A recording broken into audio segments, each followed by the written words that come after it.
Au sommaire de votre édition des initiatives, clin d'œil à Françoise, une Bretonne qui propose une formation pour devenir crêpier. Coup de projecteur sur l'opération séduction menée par l'IUT de chimie de Besançon auprès de collégiens. Mais avant cela, une action solidaire actuellement menée à Reims. Un institut de beauté propose des soins aux plus démunis. Une façon de leur redonner confiance en eux, mais aussi l'occasion de leur proposer une trêve dans leur quotidien. Musique douce, relaxante. Sur un rythme oriental, l'heure est à la détente et au massage shiatsu. Alors là, je suis en train de faire des pressions sur le corps qui permettent de rétablir l'équilibre du métabolisme, de relancer toutes les fonctions, d'éliminer les petites tensions aussi. Mais dans cet institut de beauté, les clientes du jour ne sont pas tout à fait comme les autres. Laure est une mère de 2 enfants, bénéficiaire du RSA. Pour elle, le soin sera totalement gratuit. Je l'aurais jamais fait moi. C'est vrai que souvent ça coûte assez cher et j'aurais même pas eu l'idée de venir. Je crois que c'est la première fois. Oui. Dans la pièce d'à côté, autre moment de sérénité. Violette apprécie son soin du visage et son modelage des mains à l'huile d'argan. Nous, on est des femmes qu'on sortait pas de chez nous, quoi. Il y a de ça 3 ans en avant, moi, je sortais pas de chez moi du tout. Car ce moment de bien-être, c'est à une rencontre entre 2 femmes qu'elles le doivent. Monsouk travaille à la maison de quartier des 3 Piliers. Avec le soutien du Conseil général, elle propose des activités à ces femmes démunies.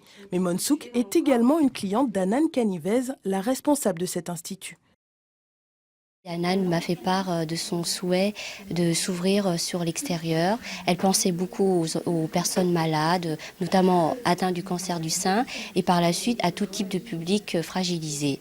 Et donc c'est là que je lui dis que je travaillais dans le social pour la maison de quartier 3 Piliers et que j'avais à ma charge un groupe de personnes au RSA. Pendant toute une après-midi, tout est fait pour que ces femmes oublient leurs conditions précaires. Pour aider Anan, des bénévoles, toutes spécialistes du bien-être. C'est des moments pour elles et elles vont retrouver confiance et pourquoi pas, grâce à ça, qu'elles retrouvent du travail, qu'elles soient tout simplement épanouies de devenir femmes, tout simplement. 3 autres rendez-vous sont déjà programmés. Si ces essais sont concluants, Anan pense déjà à réserver son institut 1 fois par semaine pour accueillir ses nouvelles clientes. Quittons Reims et partons dans le Doubs à présent pour découvrir l'opération mise en place par l'IUT Chimie de Besançon. Pendant une journée entière, des collégiens de Haute-Saône ont dû retrouver l'assassin d'un chercheur en relevant des indices et en suivant une piste. Un bon enquêteur, c'est d'abord un bon équipement. Éprouvettes et pipettes en poche, les collégiens relèvent les traces sur la scène de crime. Un chercheur est mort ici, dans son laboratoire de chimie. Liquide, fragments, tout est analysé sous la houlette des étudiants de l'IUT. Qu'est-ce qu'il y a eu sur la blouse de la victime et puis on a pu voir que c'était de l'amidon puisqu'il a réagi avec l'iode et voilà. Rebondissement. La victime a été tuée dans une autre salle où l'on trouve douilles, cheveux et sang. Alors l'enquête, c'est effectivement juste l'alibi en tout cas pour faire découvrir aux étudiants de collège la chimie. C'est effectivement surfer sur la vague, mais c'est aussi au programme de terminale, donc ça nous permet aussi, nous, enseignement supérieur, de faire le lien entre le lycée et l'enseignement supérieur. Les taux se resserrent autour des suspects, tous étudiants ou enseignants de l'IUT. Un gendarme de la section criminelle vient en renfort pour le relevé d'empreintes digitales. On va appliquer ce que la chimie nous permet de faire, c'est-à-dire qu'on va avoir des produits qui sont déjà finalisés, on va s'en servir, mais grâce au travail des chimistes, effectivement, on peut avoir du matériel de qualité. On va donner le verdict un petit peu de l'enquête. Et c'est l'équipe 3 qui l'emporte. C'était pas exactement comme on voit à la télé, c'était plus compliqué, c'était plus complexe.